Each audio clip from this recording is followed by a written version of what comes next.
नमस्कार दोस्तों, आज का व्लॉग बहुत खास होने वाला है क्योंकि आज राजगीर टूर का एक और बहुत ही अच्छी व्लॉग होने वाली है। तो लगभग हम लोग 4:30 बजे सुबह भोर में निकल चुके हैं और राजगीर के लिए देखेंगे। तो मेरे साथ ये नन्हा सा बालक है जिसका नाम है आदित्य सिंह माही और मैं हूँ। इधर हमारी क्या नाम है इसका, रितिका। और इधर आपके देखेंगे सत्येंद्र भाई दिख जाएंगे ड्राइवरी करते हुए और काफ़ी खास ब्लॉग होने वाला है। तो चलिए शुरू करते हैं तेल पानी को लेकर।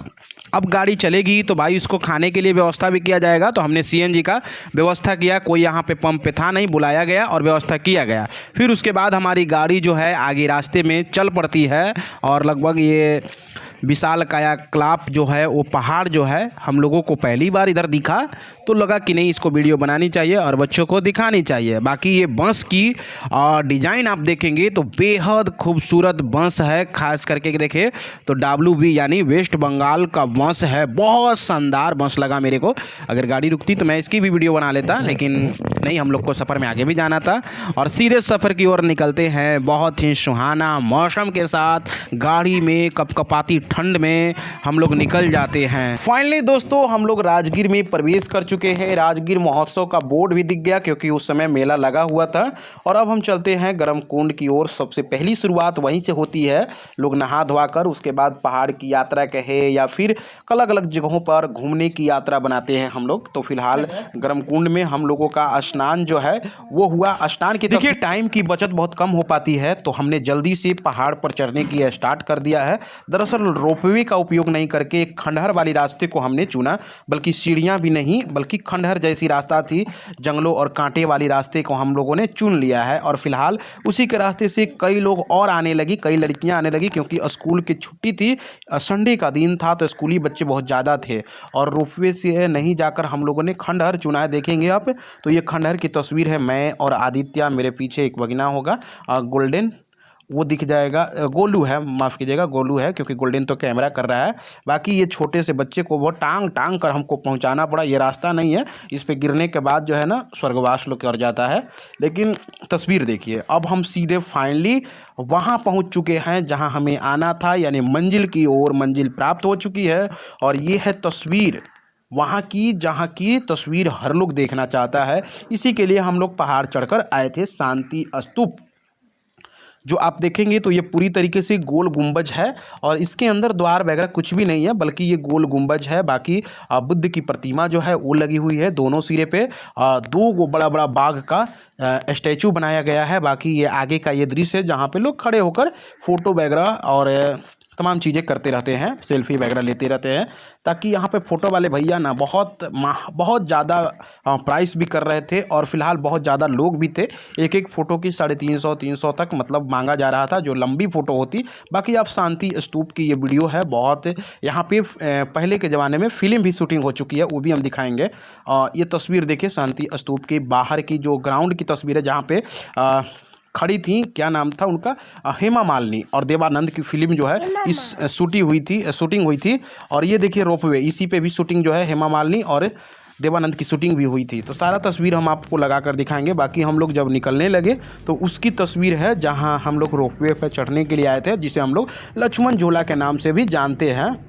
उसका ये रास्ता है। बहुत ही खुशनुमा पल था। हम भी 4 व्हीलर से थे, वरना हम भी टमटम जो है हमारे यहाँ कहते हैं इसको, गाड़ी को टमटम, जो कि वो ले जा रहा है, उस पर चढ़ने का बहुत ही अलग अंदाज होता। लेकिन अब चढ़ नहीं पाए। बचपन में चढ़े हैं, ऐसा नहीं कि नहीं, बचपन में चढ़ कर 8-8 किलोमीटर गए हैं। तो बहुत अच्छा मज़ा आता है जब टमटम ऊपर की ओर उड़ जाता है तो हम लोग नीचे की ओर पलट जाते हैं। बाकी आप देखेंगे ये तो राजगीर वन सफारी है, वन्य प्राणी सफारी, जैसे हम लोग जू सफारी के नाम से बहुत प्रसिद्ध है।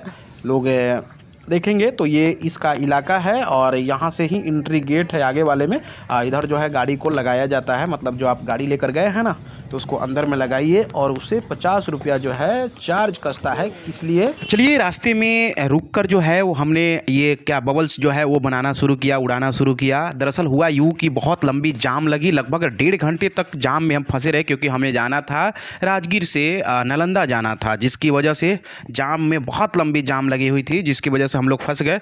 तो गाड़ी से उतरकर हम गुब्बारे जो है वो बबल्स जो होते हैं उसको उड़ा रहे थे। हम थे, हमारा बउआ था जिसका नाम है आदित्य सिंह माही, और उसके बाद रीतिका माही थी, यानी तीनों मिलकर गुब्बारे उड़ाते हुए खूब मस्तियाँ कर रहे थे। उधर साइड में आप देखेंगे तो कुछ स्कूल बस थे जिन पे गर्ल्स और कुछ बच्चे थे जो काफ़ी मज़ा ले रहे थे इस गुब्बारे का। तो हम बहुत सारे गुब्बारे उड़ा रहे थे। ये देखिए रीतिका माही इस गुब्बारे को फोड़ रही है, और जब तक सफ़र ना ही ख़त्म हो जाए तब तक हम लोग मस्तियाँ करते रहते हैं। और धीरे धीरे जब लगता है कि जाम अब हटने वाली है तो फिर उसके बाद हम लोग गाड़ी पर चढ़कर आगे की ओर पहुंच जाते हैं। नालंदा हम लोग पहुंच जाते हैं और बीच रास्ते में मस्ती खूब होती है, लेकिन फिर भी अब आपको दिखाते हैं नालंदा की तस्वीर जहां पे फिल्में शूटिंग हुई थी। यही तस्वीर को आपने किताबों में या किसी पन्नों में या सर्च किया होगा तो पता चला होगा। लेकिन इधर आप देखेंगे तो पूरी खंडहर हम आपको दिखा रहे हैं, और इधर आप पास में देखेंगे तो कुछ वियतनाम के लोग थे या फिर अदर स्टेट के लोग भी, माफ़ कीजिएगा अदर कंट्री के लोग भी थे। वो लोग जो है अपनी भाषा में कहे तो अपनी प्रार्थना कर रहे थे, और हमारी भाषा में या फिर कहे इशारे में प्रणाम करते हुए उनकी तस्वीर दोनों हाथ जोड़कर दिख रहा है। लगभग ये लोग का 2.5 मिनट का जो प्रार्थना था वो चलता रहा एक छोटी सी बाजा के साथ, और लगातार इधर आप देखेंगे तो तस्वीरें हैं। इनकी कहानी भी अलग है, हमने वीडियो डाली हुई है और पूरी कहानी इधर बताई हुई है। ये सीढ़ी से द्वारा जो है हेमा मालिनी और शायद देवानंद की एक फिल्म आई थी जिसमें यहाँ पे फिल्माया गया था। इन तस्वीरों पर इन सीढ़ियों पर चढ़कर फिल्माया गया है, और फिलहाल ये पूरी फिल्म भी आप यूट्यूब पर सर्च कर सकते हैं जो नालंदा में शूट हुआ है। एक गाने का कहे तो शूटिंग किया गया था जिसमें ये तस्वीरें को दिखाई गई है। बाकी आप देखेंगे तो ये नालंदा विश्व धरोहर है जो खंडहर के रूप में अभी भी है, और लोग इसे बहुत दूर दूर से देखने आते हैं, देश विदेश से भी लोग देखने आते हैं। फिलहाल और भी बड़ी तस्वीरें हम आपको दिखाएंगे, अगल बगल की तस्वीरें दिखाएंगे और बताएंगे। इसके बारे में अगर और ज़्यादा जानकारी प्राप्त करना है या फिर जगह तो जगह उसकी जानकारी लेनी है तो उसके लिए आपको अलग से एक वीडियो बनी हुई है, जाकर वहाँ पे आप देख सकते हैं किस चीज़ों पर कहाँ था, कहाँ खाना बनाया जाता था, छात्र कहाँ रहते थे, पढ़ाई कहाँ करते थे और किस रूम में कितने छात्र पढ़ते थे। सारी जानकारी जो है अगले वीडियो में हमने दिया हुआ है, उसे भी आप जाकर सर्च करेंगे। वैसे संडे का माहौल था तो हमने पहले ही बताया है कि बहुत सारे विद्यार्थी जो हैं वो घूमने के लिए आए हुए थे, तो जिसकी वजह से भीड़ जो है बहुत तगड़ा थी। वैसे आम दिनों में भीड़ उतना ज़्यादा होता नहीं है। बाकी ये खंडहर की तस्वीर है। खंडहर की तस्वीर में हम आपको कुछ बता देते हैं। जैसे आप देखेंगे तो ये खंडहर की वो दृश्य है जहाँ पे कहा जाता है कि बड़े बड़े स्तूप बनाए गए थे जिसकी गोल गोल गुंबज टाइप पे है, वो अब है नहीं, पूरी तरीके से मिट चुका है। कहा जाता है कि कई वर्षों तक जो है इसमें आग लगी रही, किताबें जलती रही, और इसी वजह से ये सब काले पड़ चुके हैं। लेकिन हमें लगता है कि बरसात की वजह से भी काले पड़े हैं, क्योंकि पानी इस पे आते रहते हैं और इस पे काई लगी हुई है, तो पूरी की पूरी ये इलाका जो है काई से भर चुकी है। फ़िलहाल इसके अलग अलग जानकार जो है, इतिहासकार जो है, जो इतिहास की जानकारी रखते हैं, उनके बारे में कुछ अलग अलग ही बातें कही जाती है। तो हो सकता है उनके संज्ञान में हो, और हमें तो जितना देखने में लग रहा है कि यह काला सिर्फ़ और सिर्फ पानी बरसने के कारण हो गया है और काई जैसी माहौल हो गई है। फ़िलहाल ये बहुत बड़े खंडहर है, यहीं पे लोग फ़ोटो वगैरह भी खिंचवाते हैं। अब तो भाई इस सर्किल कर दिया गया है। इधर की आप तस्वीर में देख लीजिए, ये तस्वीर जो है वो पीछे की तस्वीर है। जगह जगह पर ये जो गोल गोल गुंबद जैसा दिख रहा है, यहाँ पे कहा जाता था किसी न किसी की मूर्तियाँ होती थी, अस्थियाँ होती थी। जैसे मान लीजिए कि कोई डेड बॉडी टाइप पे होता है, उसे इसी के अंदर बंद करके रख दिया जाता था, और ये पानी गिरने वाली जगह है।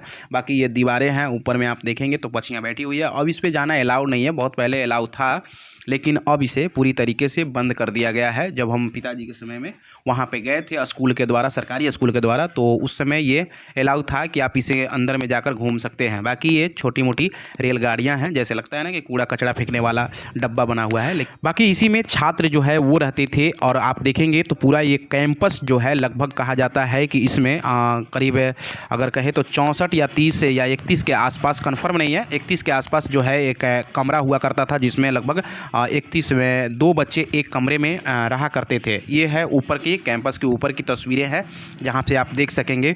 तो ये जो आपको खाली वाले जगह इधर दिख रहे हैं जहाँ पे लोग खड़े हैं, इसको आंगन बोलते हैं। यहीं पे चूल्हा और यहीं पे बाथरूम वगैरह भी हुआ करता था, जिसमें कुआं के सहारे से आप स्नान कर सकते थे। और ये दृश्य देखकर लगेगा आपको कि नहीं, वाकई में हम जहाँ आए हैं वाकई में कुछ इतिहास है। और इसी कैंपस के चारों तरफ जो दीवारें दिख रही है, जो आंगन के आसपास, वहाँ पे लोग बैठकर पढ़ाई करते थे। ये जो बगल बगल में उजला उजला सा